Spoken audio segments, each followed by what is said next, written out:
Welcome to the CEC report for the 17th of August 2018. I'm Elisa Barwick, and joining me today is Robert Barwick, CEC Research Director. Welcome, Robert. Thanks, Elisa. And on today's show, how to fix Australia's banks before a crash, separation, compensation, incarceration. And secondly, our dangerous allies are the obstacles to peace and development. So firstly today, how to fix Australia's banks before a crash, separation, compensation, incarceration. We have come up with a three-word slogan, Elisa, which is how you get things done politically in Australia. And after my week in Canberra, I'm convinced those are the three things that are urgent. That's right. So the Royal Commission is rolling on, and it's really on a roll, and so is our campaign for Glass-Steagall, which we'll talk about today. We're also going to go through some of the latest updates on the financial crash, which is rolling right along very fast, which is why we need to get this process done now. We can't actually wait for the end of the Royal Commission. We have to get motion on Glass-Steagall through the Parliament. How much more evidence do we need? It's all been presented, and the solution to everything that's been presented so far is break them up. Mm-hmm. So we'll talk about a couple of the predicates from the latest week of hearings of the Royal Commission, which focused on superannuation. Now, firstly, the Commonwealth Bank, their superannuation trustee was charging dead customers, and their way of solving it was to notify people in the fine print that they would be charged for up to 3 months after death. That was their solution. That makes it more honest. Yeah. Now, the CBA's wealth arm, Colonial First State, has also admitted to some 15,000 offences in regard to superannuation accounts. And what came out in the hearings is that APRA did not prosecute the offences, but one bank representative said that she wasn't surprised about that and that they thought they had resolved the issues satisfactorily, which of course they wouldn't be coming up if they had. They did resolve it satisfactorily for the bank. Yeah, for them. Now the NAB was also on the stand significantly, and they of course were charging fees for no service on super accounts, fee gouging and not refunding tax surpluses. The superannuation accounts of NAB employees were actually earning 6.5 times the rates that NAB were giving to normal customers. So that goes to show what was going on there. Now, Nicole Smith spoke on the stand at the Royal Commission. She's the head of the trustee responsible for NAB's super funds. And she was being questioned by assisting counsel Michael Hodge in regard to these fees charged for no service on super accounts. And I want to play a clip here of where Royal Commissioner Kenneth Hayne intervened on that discussion. Did you think yourself that taking money to which there was no entitlement raised a question of the criminal law? I didn't. Go on. Now, what you see in that clip, Elisa, is Hayne is starting to implant in their minds, listen, everything we're talking about here, this has criminal consequences. Right? You're talking about taking money for nothing. And also what you see is how foreign a concept that is to these bankers. What? There's something wrong with that? Right? And then APRA and ASIC have allowed this culture to exist. Right? So it's pretty stark. And in this next clip, Hayne is taking the gloves off. He's in an interchange here with the lawyer for Miss Smith, and the lawyer's trying to say why she probably shouldn't need to testify on this next subject area. Bear in mind, these banks turn up with an army of lawyers. They have I spent a week with bank victims in Canberra. They get the banks use the courts as a weapon against them. They crush them in the courts. They just grind them down to dust because they've got so much legal firepower. So this is a particularly important exchange because Hayne is saying who's boss. We fail to apprehend at the moment why this matter and the tender of these documents need involve Ms Smith at all, nor detain her, because on our instructions, her answer will be that she had no involvement. Well, you will not give her her answer, Mr Young. You will not. Do you understand me? I'm not attempting to give any answer, Commissioner.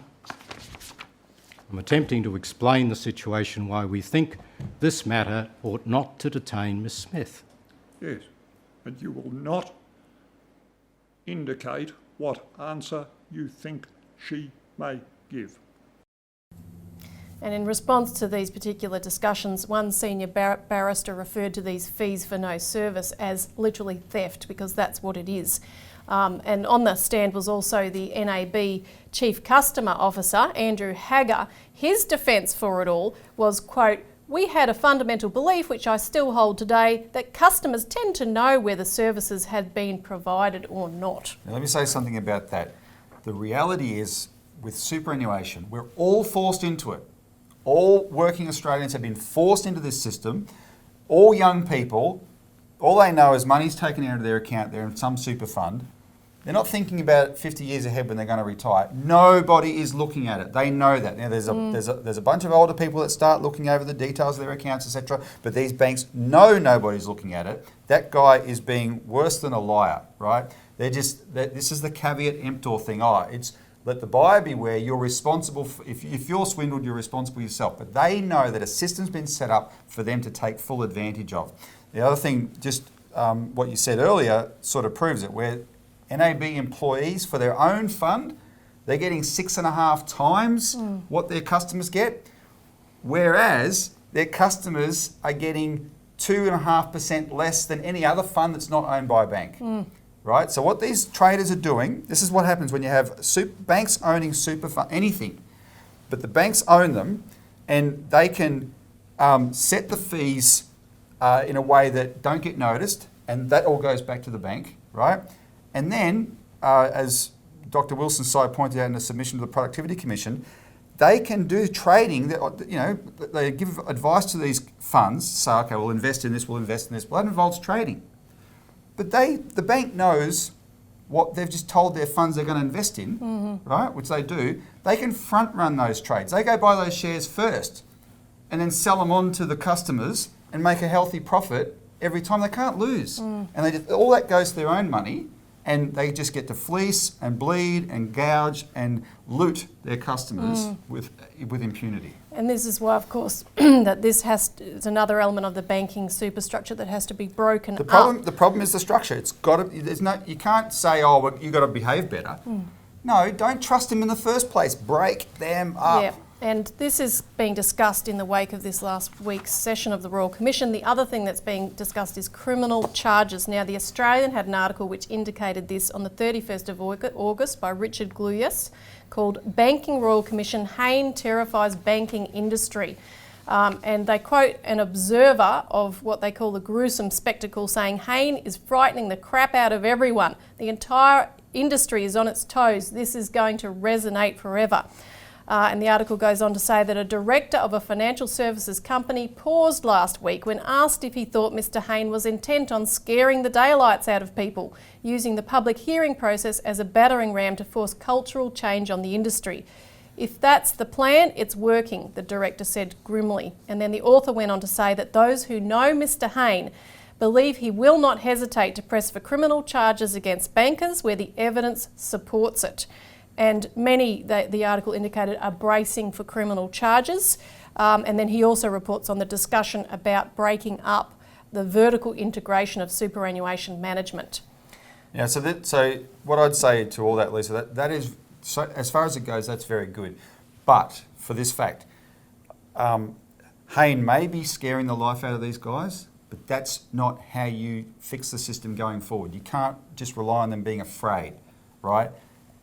It's like, thinking, well, animals are afraid of man, therefore a man can wander through the jungle with impunity. No. They'll find a way. They'll always find a way. They're predators, right? So you've got to lock them out. And that's the main thing. It cannot be diverted into thinking, oh, they've had the fear of God put into them, they'll behave themselves from now on. No, that's not going to work. It has to be legislation to break them up, and that's what Alan Fells endorsed last week. The criticism, though, that's brewing of the Royal Commission is that over 6,000 people made submissions as bank victims. Of that total, 16 have been heard. Of the farmers, there was like 5 cases heard, and there's thousands and thousands of them, right? So this week in Canberra, when I was there, there was an event for bank victims, and most of them were farmers who came. 5 times the number that had been able to testify at the Royal Commission were able to give their testimony in Canberra. It was devastating. In future weeks of this show, we'll show some of those clips of what it is. And that's why the 3 issues are separation. You've got to, first thing to do with the banks, you don't have to wait, just separate them. Stop them being able to do this. Compensate the victims. I mean, these are terrible cases. And I have one proposal, just thinking out loud of how this could be done easily. Malcolm Turnbull should put his tax cuts in for all corporations, but then fine the banks the $17 billion that they're going to get, and that goes to the victims. Easy peasy, right? So there's no discrimination against the banks in terms of the tax cuts, but get that money back from them for the victims, something like that. It's easy to do. And the third one is bankers, around the world have to go to jail. One of our associates in Japan was in the Ministry of Finance there. In 1999, he had to reform Japan's banks and send his own friends, some of his own friends, to jail, right? In 2008, though, 9 years later, when the crisis happened, Japanese bankers were not doing the derivatives trading that they were doing in New York that caused the crisis, because they'd learned from the fact that a whole bunch of them went to jail in 1999. Now we have to take a quick break, but we'll be right back to keep talking about this shortly.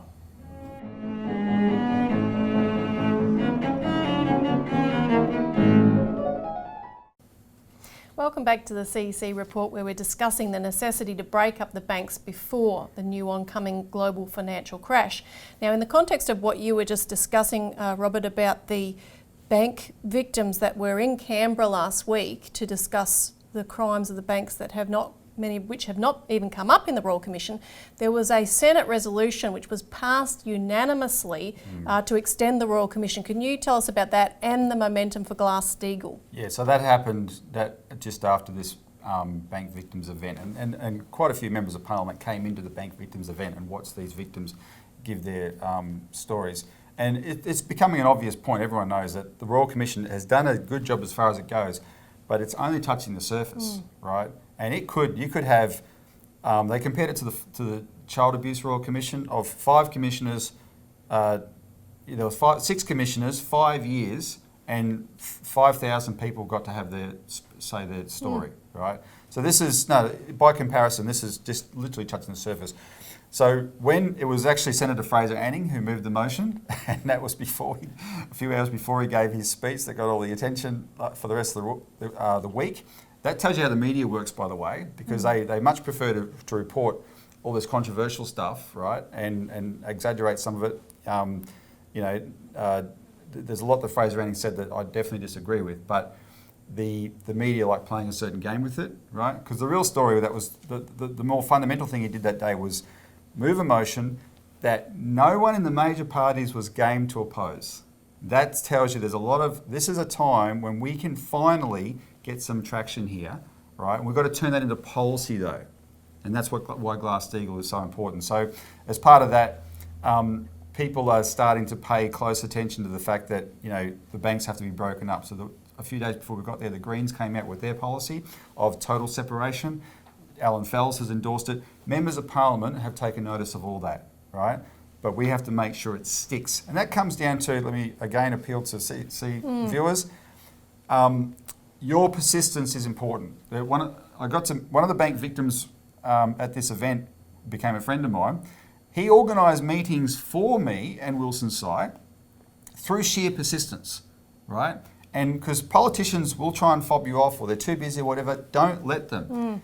And keep pushing and keep pushing and keep pushing and get this issue in their face at this time. And you never know what you're going to get, because one MP that you mentioned from an unexpected quarter had said to us, now's the time to do this, where a lot of MPs are saying, we'll wait for the end of the Royal Commission. Yeah, no, don't wait. So and that's right. She said, it's got to be, let's do it now. Yeah. Because, as I said before, what other evidence do you need? Exactly. And the other point, which we'll come to now, is the financial crisis globally bearing down, which we talk about a lot on the show, because nothing's been resolved since the 2007-08 crisis. In fact, it's all much, much worse. And the latest thing on the horizon are the currency crises that are breaking out in emerging markets such as Turkey, Argentina. We've had other currencies like the Russian ruble, the Chinese currency affected also. But the real story here is that you've had, since the 2008 crisis, a sea of US dollar debt pumped out through quantitative easing across the world. And its latest playground in the recent year or more has been these emerging markets that have put out various bonds and so forth and attracted that money. So they've now got quite a large debt. And what you see now that the quantitative easing is now being wound back is that that money is receding like the tide going out, and these countries are being left exposed. So the crash of the Turkish lira by 43% in 4 months, the peso and so forth by 33%, the big corporate debt that countries like Turkey have, which Europe is exposed to. That's right, the European banks. One of the worries about Turkey, Elisa, is that it has $180 billion in 12-month debt or less. Well, that is a worry. It's also, if that's a worry for Turkey, Australia has $756 billion in 12-month debt or less, more than 490-day debt or less, and we also, in recent years, have had that quantitative easing money from America coming into our property market. So there's all the tensions on Turkey, but don't rest on your laurels. The same dynamics apply to us. Yeah, and the speaking of the Australian housing bubble, of course, we now have the phenomenon of housing prices in places, the major bubble markets like Sydney, beginning to drop. We have a raft of interest-only loans that are coming due in 2019 to 2020. Moody's has stated that when these loans shift over to interest plus principal, the default rate is double that of when they were only interest only. There's a report from Houses and Holes this week that a Sydney agent is saying 50% of his clients are asking him to sell their homes in Sydney's western suburbs because now that they are switching to interest plus principal, they can't afford the mortgage. That's macro business, by the way, Houses and Holes for macro business. That kind of sale rate, forget it. The prices are just going to plummet more. Investor finance commitments are down, and there's a lot of investors who have been in this practice of buying big blocks of property to subdivide or sell, so they'll flip it at a certain point when the price goes up, and now they're caught holding something they can't get rid of. All of which it's the immediate impact is on house prices, but this is the looming disaster that our banks are heading into. The property prices crash here, the banks will crash on the back of it, and that's why, as we said at the beginning, fix up the banking system now, be ahead of that. Yeah, so call us, give us a call. We'll send you a free copy of our Australian Alert Service if we haven't already, so that you can find out more and feel confident to go and visit your MP. Keep hammering them. That's right. Now we'll be back just after this break to discuss another subject.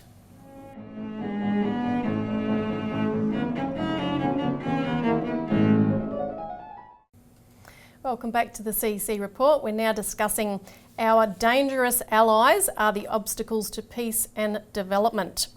Now, on the 7th of August, Malcolm Turnbull, Prime Minister, gave a speech that was, for a change, conciliatory towards China. He acknowledged Chinese development would not inevitably lead to conflict and other such things, which was a good change in tone. But of course there was no mention of the sorts of policies that need to be wound back if he wants to put his money where his mouth is, such as repudiating our 2016 Defence White Paper, which names China as the biggest threat to the rules-based order. Our rules-based order. That's right. There were no discussion of any plans to scrap the foreign interference laws, which were clearly aimed at China, and no concrete moves to collaborate with the Belt and Road Initiative. It's all still just talk. And the main reason, Elisa, that those three things you cited have to be wound back is they're not in Australia's interest. They're not our policies. They're things we're doing on behalf of our dangerous allies, the United Kingdom and the United States. Which is a terminology that came from Malcolm Fraser, who referred to the US and the UK in that way. Now, I want to play a quick clip of Gavin Williamson. He's the UK Defence Secretary, and he made a speech at the Atlantic Council on the 7th of August. And he presented the concept, particularly since Brexit, but really after the GFC, that Britain has had of quote-unquote global Britain. Can I warn people before they watch this clip?